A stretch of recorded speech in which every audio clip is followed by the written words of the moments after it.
Hello and welcome to Divisive Issues, the Patreon episode. Not the, there's many, but A1. The first one was 2019. Oh, yeah. Yeah, we're going to kick off the year right. With With Jimmy Olsen. Superman's pal, Jimmy Olsen.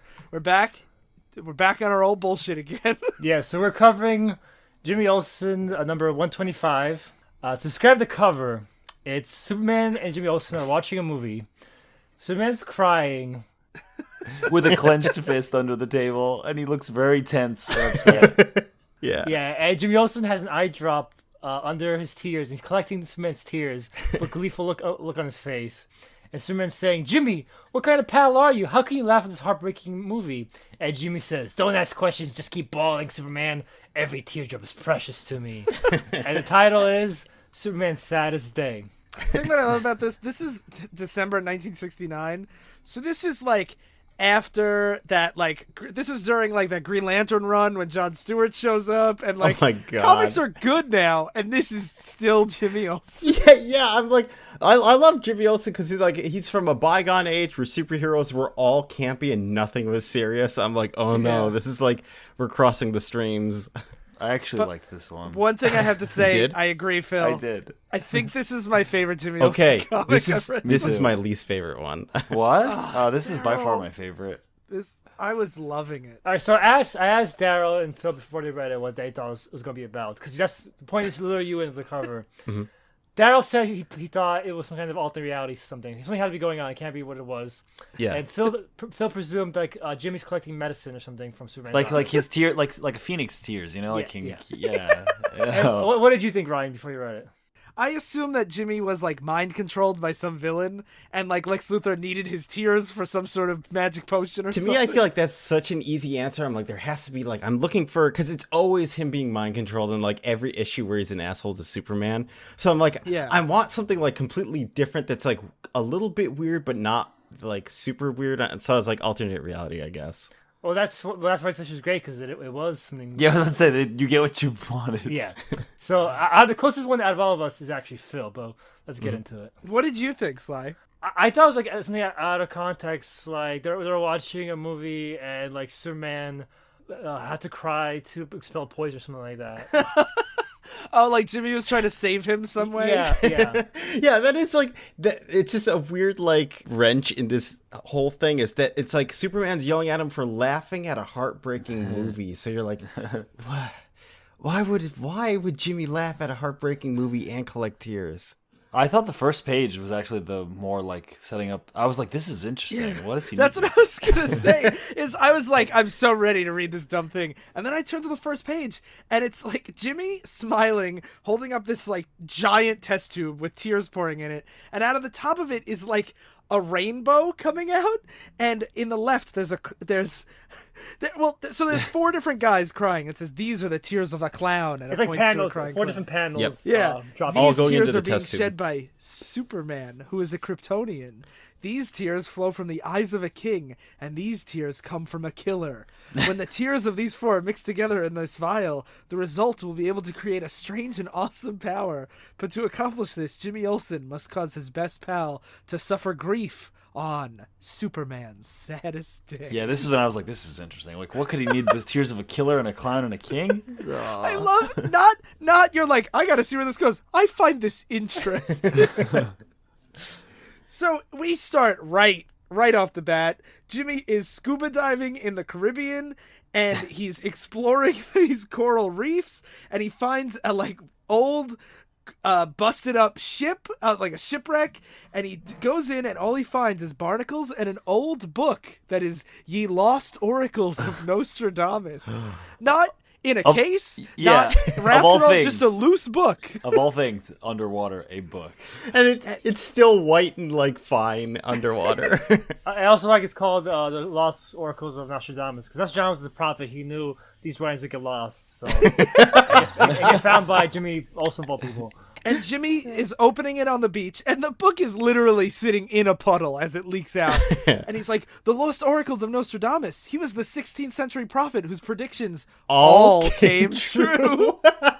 I mean, it says later on, according to history, Nostradamus' oracles never missed. So I don't know much about Nostradamus. That's not true, right? Yeah. That's not true. Yeah, of course not. So all the pages are faded from the water except for one prophecy that's still readable. And this is when I was like, this is the best Jimmy Olsen comic I've ever read. He goes, Nostradamus must have stumbled upon some magic formula. I wonder what that mysterious power could be. And here's the prophecy. Who gathers tears from king and clown, from killer and Kryptonian of renown, and mixes the potion quick as he can, will acquire a power unknown to man. And Jimmy's just like, how do you know about Kryptonians? Oh, of course, he can see the future. Yeah, I actually love that because it's like, it's an easy way to fix that. You're just like, yeah, he can see the future, so he knows that Superman's gonna eventually come to their planet. Yeah, boom. Like, I guess so, right? Closes the loophole. I like how he says a good toy, not like an alien. Yeah, he knew straight up what Kryptonian. planet. No, he specifically is like, yeah, it's I got you. But all the other ones are vague enough that you can fit anyone to those roles. It has to be Kryptonian. Yeah. And Jimmy fantasizes, what power could this be? Could I be like King Midas and turn everything into valuable gems? And then this great picture of him at a hot dog stand holding a hot dog with a bunch of diamonds on top instead of ketchup. Yeah. And I like Superman knows Jimmy Olsen knows Superman, this hero, and he fantasizes all these mundane wastes of powers. Like he's like, I want to have the power to fly, and I can fly to my work at the Daily Planet instead of take an He's elevator. such a goddamn idiot.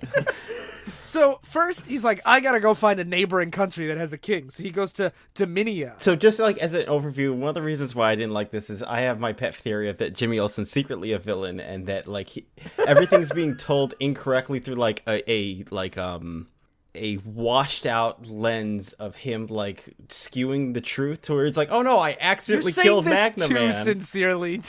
whereas with this is the first comic where Jimmy Olsen is just malicious, where it's like, I just want power to do dumb shit like have diamonds on hot dogs and go to work faster. But this is when you find out what the actual secret behind I'm it saying, is.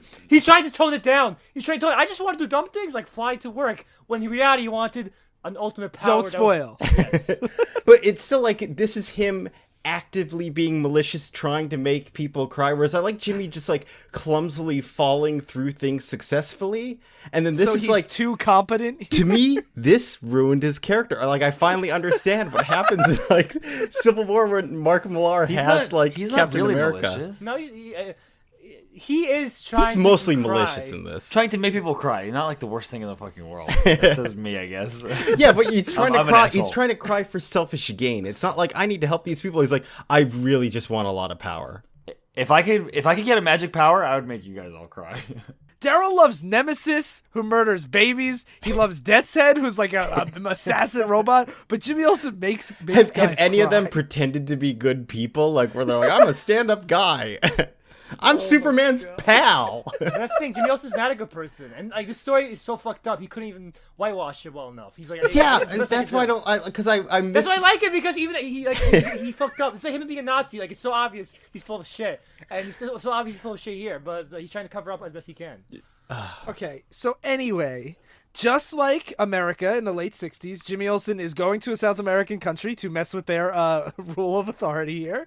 And he goes to King Miguel, and he's like, how do I get in there to help him cry? I need to get his tears.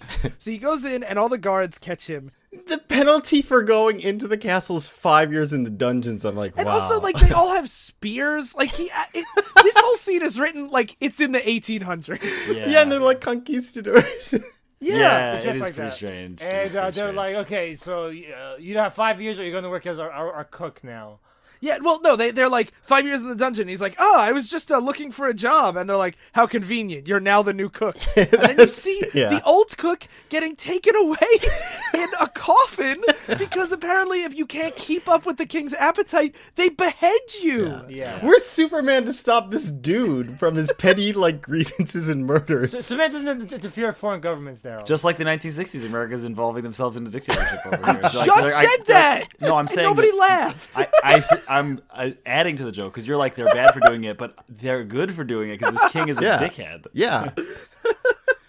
So Jimmy is he's now in the kitchen, and he's like, "This is a perfect time. I'm gonna make the spiciest sandwich, and that'll make him cry." And meanwhile, he meets the Princess Lorita, who and she's smitten by him. She's like, "You're so handsome, Jimmy. You're too young, too handsome to die." So we see a montage of Jimmy like crying while he cuts up a bunch of onions and has a jar of ultra hot peppers. We should point out that Larita's more on the Rubenesque side. She's a larger woman, and so this comic just repeatedly makes jokes about her liking food. But also, well, it's a family. But to be fair, her father's really fat too. Yeah, I thought it was like a family thing. It's not like, oh, look at this fat. Yeah, except then she's like eating a sandwich in the next page. But they're shaming both of them because they're like they literally say that if the cook stops cooking for one moment, the king's appetite will be so voracious that they will behead the chef. Yeah, it's not a sexist fat shaming; it's just general fat shaming. Yeah. Fair. So Jimmy makes this long sandwich, the likes of which the kingdom has never seen, where filled with onions and hot peppers, and he loves it so much that they give him the Medal of Honor as a hero of Dominia. In fact, they name the dish after him and call it the Hero Sandwich. God damn. So he's just a hero sandwich to this fucking dumb country. Yeah. And then she eats a triple-decker sardine, scallions, and salami sandwich, which Jimmy calls the Superman special, because only a stomach of steel could digest it. And then, but the king is unfazed by this. He's like, "I love this sandwich," but he's not crying.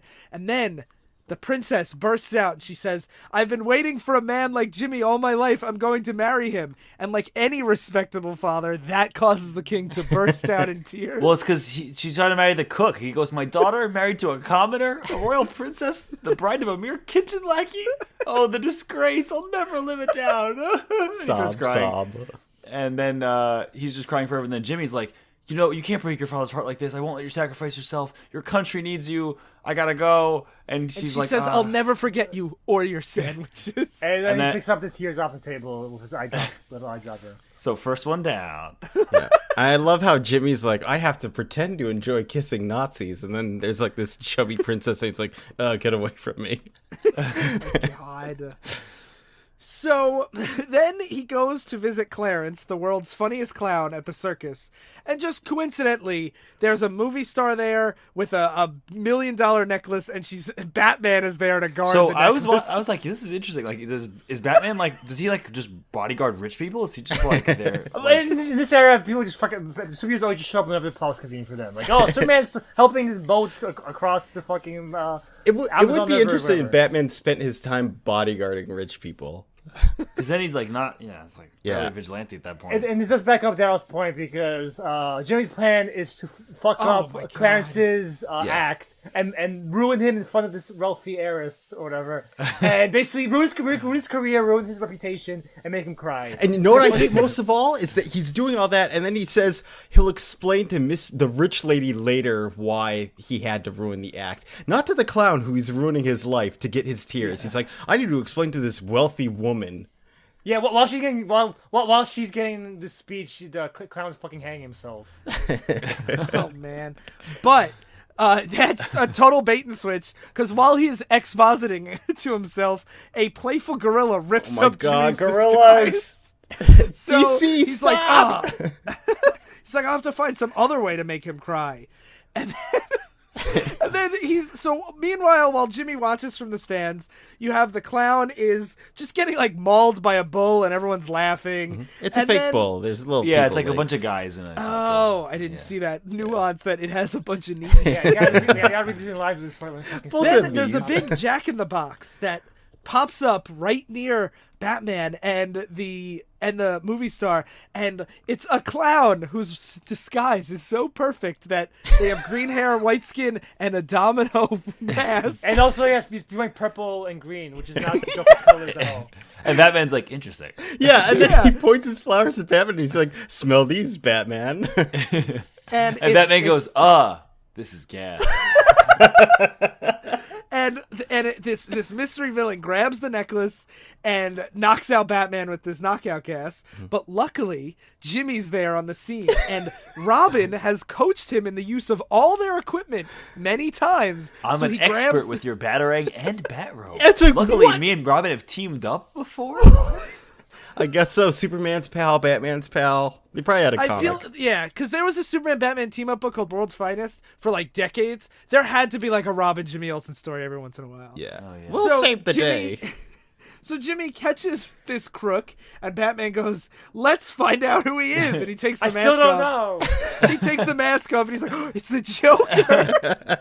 My enemy, the Joker, who uses comedy tricks in his crimes. And again, that's just because they have to explain for like people who don't. I know. I like the idea of like is... who's reading this, and they're like, "Who's this Joker fellow?" I do love this though. How like every time you're like he's gonna get the tears in one way, he's like, wait.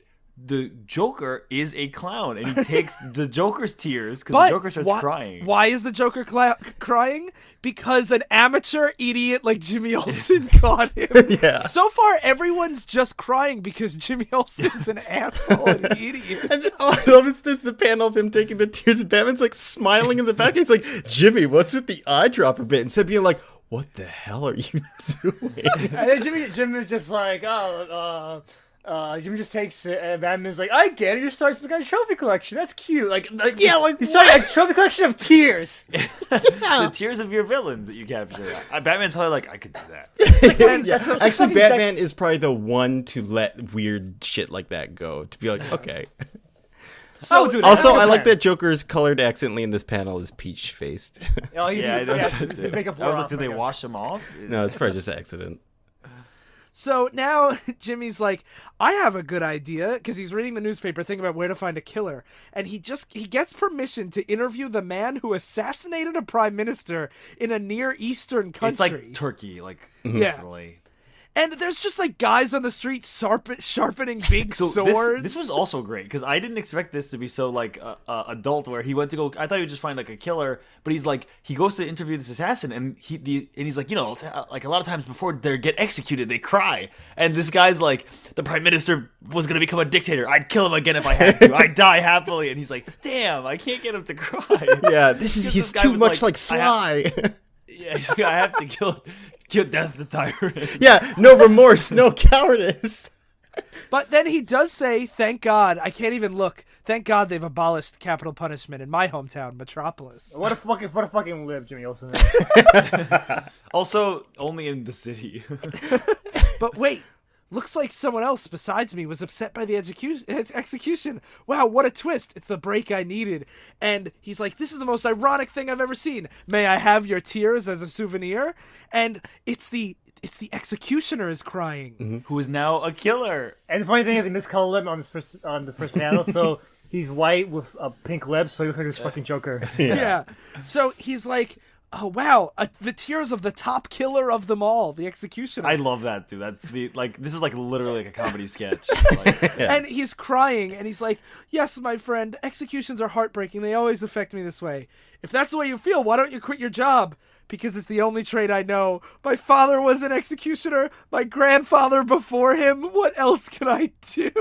I feel like I brought this up on the Oops show, when we did Oops. Yeah. But like executioners' jobs were a family business always. Like a lot of medieval kingdoms, because you can't hire. It's hard to hire people to want to just kill people all day. There would be families that they would like outsource to. They're like, okay, that family's gonna send us one of their sons to be an This is why Phil likes it, the historical accuracy. Yeah, Here's the historical thing. context. I feel like this story was originally plotted as if he was traveling through time.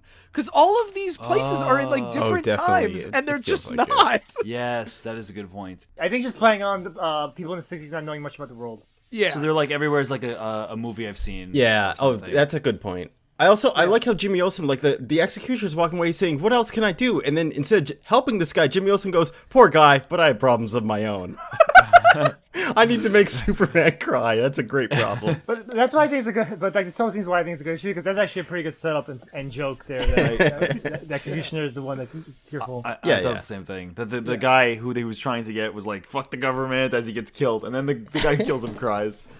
So then he calls Superman, and he shows him Nostradamus' prediction, and Superman doesn't think anything of it, and he's just like, "This might be dangerous though, uncontrollable." And he's like, "What? You scared I'm gonna compete?" Yeah. And then Superman says, maybe my favorite line. He says, "Okay, I'll go along with the gag, but how can you make me cry? I'm invulnerable to pain and fear. I was shocked by that. I'm like, is this canon? Does he not feel fear?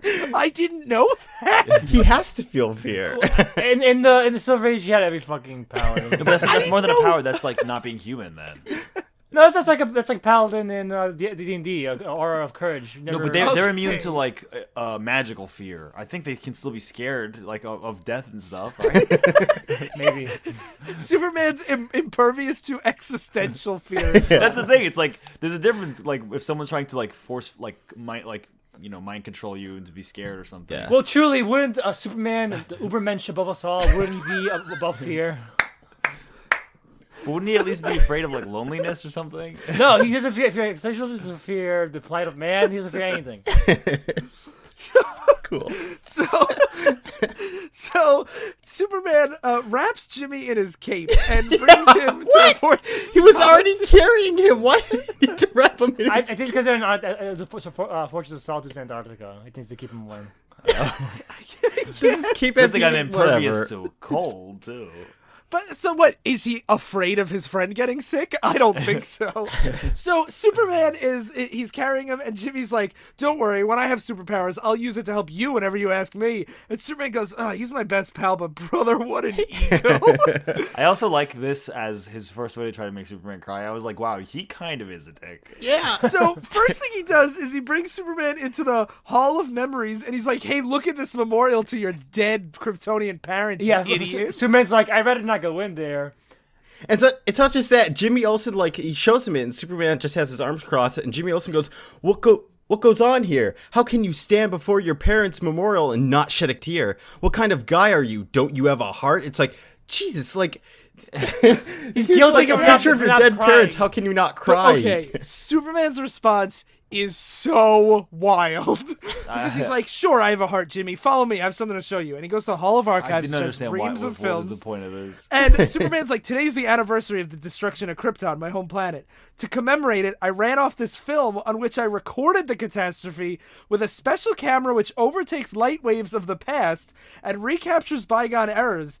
And it flashes back to Superman watching a movie of him as a baby getting shipped off to space." It's not a movie. It's not a movie. Actually recaptures those. It's not Yeah. a movie. Okay. So it's a film all movies are like capturing of too, this. Sly. And then the planet explodes, and it shows Superman crying, and he's, "Mother, Dad, what a horrible way to die." And he's like, "See, Jimmy, I'm not stone-hearted. But I'm just it's all him cried crying out." in the past, remember? So Jimmy Yeah, can't yeah. get those tears. Yeah, he's like, I did this earlier today, I guess. He's Yeah. like, hey, it's the anniversary of Krypton. Let me go watch my parents die. And he So cried. again. yeah, all his tears out for the day, and now Jimmy's like trying the same old shit. And he's like, whatever. I already cried this morning. Fuck you, Jimmy. About my parents. But Jimmy has a secret weapon. It's the film archive S305. Superman goes, "Jimmy, no, not that." And he puts it on, and it's footage of Superboy's childhood in Smallville. And look, this is, Jimmy assumes, the high school he must have gone to. He was probably one of those students in disguise. Look at all those childhood friends. And Superman starts crying. And that's when he says, "I knew that bit of sentimental nostalgia would turn you on. Hold it, Superman. I want some of those precious tears." And Superman's crying. as he's crying and as Jimmy is taking them, there's a scene where Superman is thinking, Jimmy doesn't know that what really made me cry was the shot of the Smallville cemetery where my foster parents are buried. I'll never forget them. And it shows Jonathan Kent and Martha Kent's graves as the eyedropper is taking his So the tears. story is that Jimmy's like, "Look at your dead parents, Superman. Fuck you." And then he gets him by showing his other dead parents. Like Superman was expecting the two dead parents in a row. This was such like it was such a weird meta twist because I was like, they're dead, they died. I didn't know that either. And before the like, a lot of stuff like like Superman and Batman, they came after the 80s reboot. Like before the 80s, the 80s is when Alfred became Batman's foster father. And the 80s is when Superman's parents lived, because before, these stories were mostly filler, so they didn't really have like supporting cast as much. So usually, like parents usually. Oh yeah, so dead. you wouldn't need them. Yeah. Yeah. Wow, what a shocker though, because I was like, man, how many times has John Kent died now? A lot. Yeah, they fucking always kill him. It's fucking annoying. So now that Jimmy has all these, he mixes those 4 tears together and in his vial, and they start to glow. Who knows what terrific power I'm about to acquire? And Superman's like, watch out, Jimmy.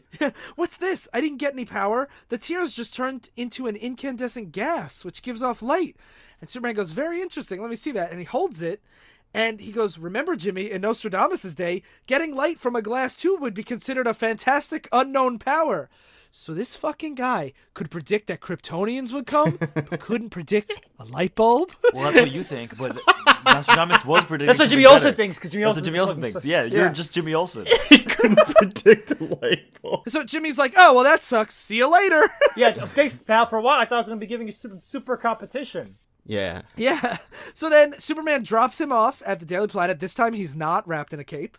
And he takes this vial to a distant uninhabited world. And he thinks Jimmy doesn't know it, but Nostradamus' formula gave him a far greater power than he dreamed. And Superman flashes back. He checked the vial with his microscopic vision, and it was glowing with increasing atomic radiation. So he shielded Jimmy's body from the dangerous radiation with his invulnerability. And then on the deserted planet, he throws the vial, and it was a nuclear bomb, which would have made a holocaust on Earth. Wow. Are his words. Jimmy will never know the fantastic power he held in his hand. Oh, I love that fucking end, too, that Jimmy's like, it's useless. And he's like, oh my god, he almost destroyed the Earth. Yeah, that's what I like about it, because Jimmy Olsen was clearly trying to make a nuclear weapon, and Superman stopped him and threw it on the planet. And Jimmy Olsen had to rewrite history, and it's the best he could think of. Like, I was just trying to make people cry so I can get the tears. But in reality, he was trying. All right, I'll buy into that. I like the comic a little more now that I didn't think that Jimmy Olsen was trying to make a bomb. I don't. Which he clearly was. And there's no plot holes, and that's what makes it There's amazing. no plot holes. Everything These ties weird up. foreign countries that exist out of time. Well, whatever. I mean, It's just the universe. It's not our universe. You're just assuming. Yeah. And Yeah. they live in. Everyone except Metropolis is like a foreign, barren, like wildland, basically. Oh my god. And this universe, Nostradamus, is also have perfect predictions. That's canon too. I think I still like the ones where like the events keep cascading and building on top of each other. Whereas this was like it's for like funny stories. Like it's almost like a kids riddle type of deal. Yeah, it's like an anthology. Like Jimmy. four little gags. Yeah. Yeah, Yeah, it's like four, it's like four side quests instead of one increasingly ridiculous main plot. Yeah, in which a man gets buried alive and murdered. We do see guys get murdered though. That's true. But it wasn't because of Jimmy that they necessarily got murdered. It doesn't have the extent of creativity that the one where they took Superman being buried alive and created a story where he goes to another country and that guy is actually evil Superman and he dies because of a gopher and all that shit happened. Spoilers! No! Yeah, they're all so good, but I think this one is my favorite. I agree. Phil. Nah. So for me to choose one. I like them all. I think they're all good. Yeah, I do. They're all my children. My terrible Jimmy Olsen redheaded freckled faced children. What a pal. So, thank you, dear patrons, for backing us and allowing us to explore these fun things on the off months. Wait. Do you guys like these comics? Not Divisive Issues people. The people listening, like you right now. Do you I was like about to Jimmy say- Oh yeah, let us know. We're gonna be doing a lot of polling. I don't know if we're doing it right now, but we want to poll our fans. Okay. So Yeah. poll you guys right now. What do you think of these comics? You want to do some more? Do you want us to do Otherwise, other we're just wacky? gonna keep doing them, and you have to tell us to stop. Yeah. Yeah, just tweet at us at Divisive Issues. Yeah. And tell Or us, email us at divisiveissues@gmail.com. Yeah, I Or check on the that Facebook email group. address like once every couple months. Well, we're polling people in that address, so you have to check more often. That's true. But yeah, we'll be back. And I want to especially thank the patrons because your money is buying me Heroes in Crisis and sneak preview for next month. Next issue, I got a lot of big fucking problems with. Oh boy, I keeps haven't going. I haven't read the release issue yet. Yeah, so stay tuned for next month's Patreon episode. I'm actually pretty excited to continue Heroes in Crisis. Well, fuck. I like that no one knows the conclusion. We're all just waiting Yeah, to see. no, I'm there. I'll just put it this way: if we weren't doing it with you guys, and I always have a fun time talking about it, there's no way I would continue reading this. Wow. book. But whatever. You guys will hear all about that next time. Okay. So, for Divisive Issues, I've been Ryan. I've been Sly. I've been Phil. And I've been Daryl. Stay in continuity.